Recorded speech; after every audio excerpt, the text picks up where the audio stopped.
پھر جب ہم رسول اللہ صلی اللہ علیہ وسلم کے پاس سے اٹھ کر باہر نکل جاتے ہیں تو بیوی بچوں اور کاروبار میں مصروف ہونے کی وجہ سے بہت زیادہ بھول کا شکار ہو جاتے ہیں.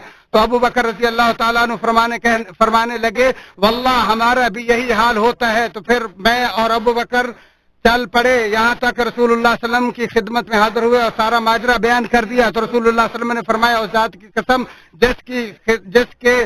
جس کے ہاتھ میں میری جان ہے، اگر تمہاری ایمانی کیفیت سدا وہی رہے جو میرے پاس اور ذکر الہی میں ہوتی ہے تو تمہارے راستوں اور بستروں پر حاضر ہو کر فرشتے تمہارے ساتھ مصافحہ کریں. لیکن اے حنظلہ کبھی یہ دنیاوی غفلت کی حالت اور کبھی یہ ذکر الہی کی ایمانی حالت ہوتی ہے. یہ بات آپ نے 3 بار کہی. مسلم شریف. اپنے رب کی طرف جانے والا دنیا آخرت کی حیثیت کو خوب پہچانتا ہے، لہذا وہ اپنے دل میں انہیں وہی مقام دیتا ہے جس کو وہ لائق ہیں. پھر وہ اپنے رب سے دنیا کی سب سے شاندار بھلائی کا سوال کرتا ہے، لیکن اس کے دل میں آخرت کی فکر سدا اجاگر رہتی ہے جو اس کا اصل مقصد انجام کار اور اس کے اقوال و افعال کی کمان، اور اسی میں عظیم کامیابی ہے. ارشاد باری تعالیٰ کہہ دیجئے پاک پیغمبر صلی اللہ علیہ وسلم، اے میرے وہ بندو جو ایمان لائے ہو، اپنے پروردگار سے ڈرتے رہو اور یاد رکھو جو اس دنیا میں نیکی کرتے ہیں ان کے لیے نیک بدلہ ہے. اور اللہ تعالیٰ نے فرمایا جو کوئی آخرت کی کھیتی چاہتا ہے ہم اس کے لیے اس کی کھیتی میں اضافہ کریں گے، اور جو کوئی دنیا کی کھیتی چاہتا ہے ہم اسے اس میں سے کچھ دے دیں گے اور آخرت میں اس کے لیے کچھ نہیں. البتہ جس شخص کے دل میں فکر آخرت کمزور پڑ گئی اور وہ اپنے اصل مقصد اور انجام سے غافل ہو گیا تو وہ اس فنا پذیر دنیا کے حسن و جمال کو اپنی خواہشات کی تکمیل اور اپنے ارادوں، حوصلوں اور دعاؤں کی بلند ترین آرزو سمجھتا ہے. جیسا کہ ارشاد باری تعالیٰ کیا تم آخرت کے مقابلے میں دنیا کی زندگی پر خوش ہو گئے ہو، حالانکہ دنیاوی زندگی کا سامان تو آخرت کے مقابلے میں بہت ہی تھوڑا ہے. اور رسول اللہ صلی اللہ علیہ وسلم نے فرمایا جسے آخرت کی فکر ہوگی اللہ تعالیٰ اس کے دل کو غنی کر دے گا اور اس کے معاملات کو سمیٹ دے گا اور دنیا اس کے پاس ذلیل اور رسوا ہو کر آئے گی. جس کے دل میں صرف دنیا کی فکر ہوگی اللہ تعالیٰ ان کی محتاجی ہمیشہ ان کے آنکھوں کے سامنے رکھے گا اور اس کے معاملات کو اس کے سامنے منتشر کر دے گا. دنیا اسے صرف وہی ملے گی جو اس کا مقدر ہوگا. اور جو شخص اپنی آخرت سے اعراض کرتے ہوئے اللہ تعالیٰ سے صرف اپنی دنیاوی امور کا ہی سوال کرتا ہے، بلا شبہ اللہ تعالیٰ اس کی مذمت کرتے ہوئے فرماتا ہے بعض لوگ وہ بھی ہیں جو کہتے ہیں اے ہمارے رب ہمیں دنیا دے. ایسے لوگوں کا آخرت میں کوئی حصہ نہیں.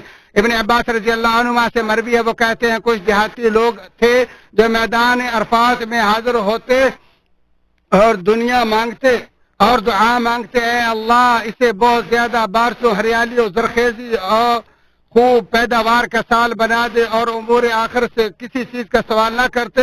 تو اللہ تعالیٰ نے ان کے بارے میں یہ قرآن نازل فرمایا بعض لوگ وہ ہیں جو کہتے ہیں اے ہمارے رب ہمیں دنیا دے. ایسے لوگوں کا آخرت میں کوئی حصہ نہیں. دنیاوی بھلائی سے مراد کامیابی، سعادت، رزق، قناعت، رضامندی، کشادہ گھر، نیک شوہر اور نیک بیوی ہے. اہل معرفت کہتے ہیں دنیاوی بھلائی سے مراد دل کی زندگی، خوشگواری اور خوبصورتی، نیز اللہ تعالیٰ کے ساتھ ایمان لانے، اس کی معرفت و محبت، اس کی طرف رجوع اور توکل سے دلی شادمانی اور سرور کا حصول ہے. تو بلا شبہ دلوں کی زندگی سے بہتر کوئی زندگی نہیں اور اس کی نعمتوں سے بڑھ کر کوئی نعمت نہیں سوائے جنت کی نعمتوں کے.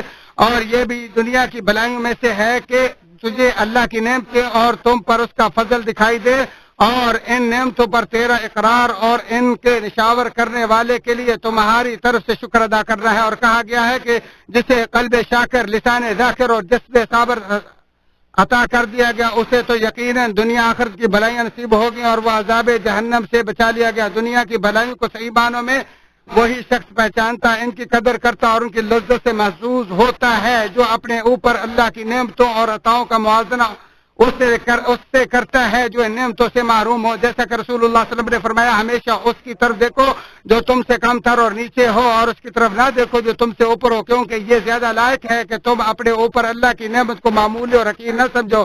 تمام دنیا کی ان بھلائیوں میں سے جو بلند ترین مقصد ہے وہ اولاد میں برکت اور ان کی ہدایت و اصلاح، اور دنیا کی بھلائیوں میں سے وہ بھلائی جس سے کوئی صاحب بصیرت غافل نہیں اور جو ہر آنکھ کو دکھائی دیتی ہے، وہ ہے امن و امان، عافیت اور دن بھر کی خوراک کی فراہمی اور حسن اخلاق. تو تمام دنیاوی بھلائیوں کی خوبصورتی اور جنت کی بلندیوں کا عظیم ترین مرتبہ ہے اور دنیا کی بلائیوں میں سے یہ بھی ہے کہ مضر امراض اور وباؤں کے حالات میں دواؤں اور ویکسین کی تیاری کے ذریعے اللہ تعالیٰ اپنے بندوں کی حفاظت کرتا ہے۔ ہمارے اس دور میں اس وبا سے بچاؤ کے لیے بھرپور کوششیں کی گئیں، جس نے پوری زمین کو اپنی لپیٹ میں لیتے ہوئے انسانی صحت اور اس کے دینی اور دنیاوی تمام معاملات کو نقصان پہنچایا، اور یہ ویکسین مجاز اور متعلقہ اداروں سے منظور شدہ اور کارگر ثابت ہو چکی ہے، اور اللہ تعالیٰ کے حکم حفاظت سے نفع بخش اور حفاظت کنندہ بھی ہے۔ اس ویکسین کا بر وقت استعمال اور دیگر تمام حفاظتی وسائل کا بروئے کار لانا بچاؤ کا ایک ذریعہ نیز وبا کے اثرات میں کمی، آپ اور آپ کی فیملی، آپ کے معاشرے اور آپ کی امت کی حفاظت کا باعث ہے۔ اس وبا کی سرکوبی اور اس کا سامنا کرنے والی اس ویکسین اور دیگر تمام تر احتیاطی تدابیر کی فراہمی میں ہمارے حکمرانوں اور اس مبارک ملک کی قائدین کی انتھک محنتیں رنگ لائی ہیں۔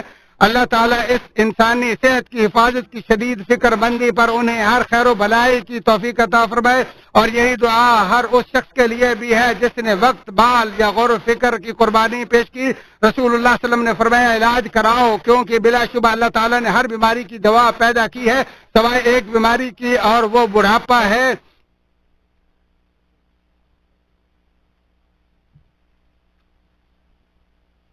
اللہ تعالیٰ میرے اور تمہارے لیے قرآن عظیم کو بابرکت بنائے اور اس کی آیات و ذکر حکیم کو میرے اور تمہارے لیے نفع بخش بنائے۔ اسی پر اکتفا کرتے ہوئے اپنے، تمہارے اور تمام مسلمانوں کے لیے اللہ عظیم و جلیل سے تمام گناہوں کی بخشش طلب کرتا ہوں۔ تم بھی اسی سے بخشش طلب کرو، بلا شبہ وہی غفور الرحیم ہے۔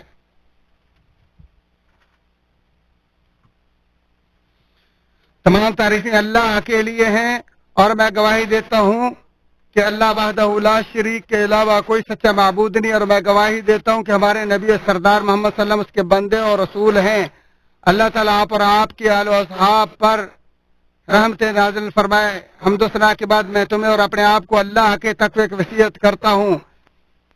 اے اللہ، ہمیں دنیا آخرت کی بھلائیاں عطا فرما، اور آخرت میں بھی بھلائی عطا فرما، اور یہ آخرت کی بھلائی وہ بھلائی ہے جس کے حصول کے لیے ہر کمر کسنے والے نے کمر کسی، اور ہر مقابلہ کرنے والے نے مقابلہ کیا، اور جس کے حصول کے لیے انہوں نے مال، جان اور اوقات کی بازی لگائی، اور وہ ہے جنت۔ جیسا کہ ارشاد باری تعالیٰ ہے، جسے جہنم سے بچا کر جنت میں داخل کر دیا گیا، یقیناً وہی کامیاب و کامران ہے، اور ہمیں عذاب نار سے بچا لے۔ چنانچہ صاحب دانش مسلمان دنیا سے آخرت کی طرف اپنی رحلت کو خوف و امید کو باہم اپنانے سے پرامت بناتا ہے، جیسا کہ فرمان باری تعالیٰ ہے، بے شک وہ نیکیوں میں بہت جلدی کرتے تھے اور ہمیں رغبت اور خوف سے پکارتے تھے، اور وہ ہمارے لیے ہی عاجزی کرنے والے تھے۔ اے اللہ کے بندو، خبردار، رسول خدا صلی اللہ علیہ وآلہ وسلم پر درود بھیجو۔ بلا شبہ اللہ تعالیٰ نے اپنی کتاب میں تمہیں اس کا پابند کرتے ہوئے فرمایا، بے شک اللہ تعالیٰ اور اس کے فرشتے نبی مکرم صلی اللہ علیہ وآلہ وسلم پر درود بھیجتے ہیں۔ مومنو، تم بھی آپ پر درود بھیجو۔ اے اللہ، تو حضرت محمد صلی اللہ علیہ وآلہ وسلم پر رحمتیں برکتیں اسی طرح نازل فرما جس طرح تو نے ابراہیم علیہ السلام اور ان کے اہل خانہ پر رحمتیں برکتیں نازل فرمائیں۔ اے اللہ، تو اسلام اور اہل اسلام کو عزت نصیب فرما۔ اے اللہ، اسلام اور اہل اسلام کو عزت عطا فرما، کافروں اور کفر کو تباہ برباد کر، اور اللہ اپنے اور دین کے دشمنوں کو تباہ برباد کر۔ یا اللہ، اس ملک کو اور دیگر تمام اسلامی ممالک کو امن کا گہوارہ بنا۔ یا اللہ، ایسے اعمال کی توفیق دو جو جنت سے قریب کرے، اور ان سے بچا جو جہنم کے قریب کریں۔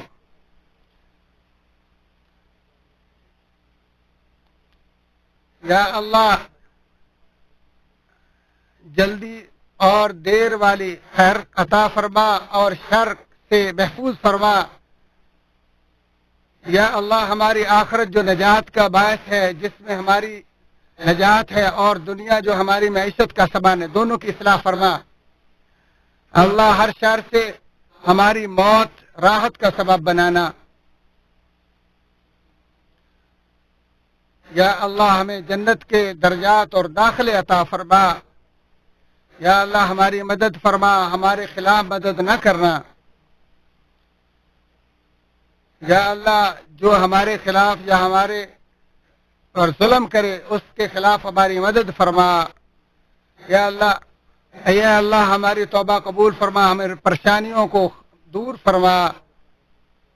یا اللہ تو معاف کرنے والا ہے اور معافی کو پسند کرتا ہے، اللہ ہم سب کو معاف فرما. یا اللہ ہمارے گناہوں کو معاف کر، تقدیم و تاخیر کا تو ہی مالک ہے. یا اللہ ہمارے اعمال میں ہماری کمیوں کوتاہیوں کو دور فرما. یا اللہ ہمیں نعمتوں کی محرومی اور عذابوں کے نازل ہونے سے محفوظ فرما. یا اللہ ہمیں بخل سے اور بڑھاپے سے اور کمزوریوں سے محفوظ فرما. یا اللہ ہم پر اپنی رحمتیں برکتیں نازل فرما. اے رب العالمین، اے اللہ، یا اللہ ہمارے حاکموں کو، ہمارے حکمرانوں کو اپنے رضامندی کی توفیق عطا فرما. اور اللہ اور اس کے نائب کو اپنے ہر نیکی اور بھلائی کے کام کی توفیق عطا فرما. اللہ ہمیں دنیا آخرت کے عذابوں سے بچا اور دنیا آخرت کی بھلائیاں عطا فرما. اے اللہ ہم نے اپنے نفسوں پر ظلم کیا، اگر تو نے ہمیں معاف نہ کیا تو ہم بہت زیادہ خسارہ اٹھانے والوں میں ہوں گے. یا بے شک اللہ تعالیٰ تمہیں عدل و انصاف کا حکم دیتا ہے اور قریبی رشتہ داروں کے حقوق کو پورا کرنے کا، اور اللہ کا ذکر سب سے بڑھ کر ہے، اور جو تم کرتے ہو اسے اللہ خوب جاننے والا ہے.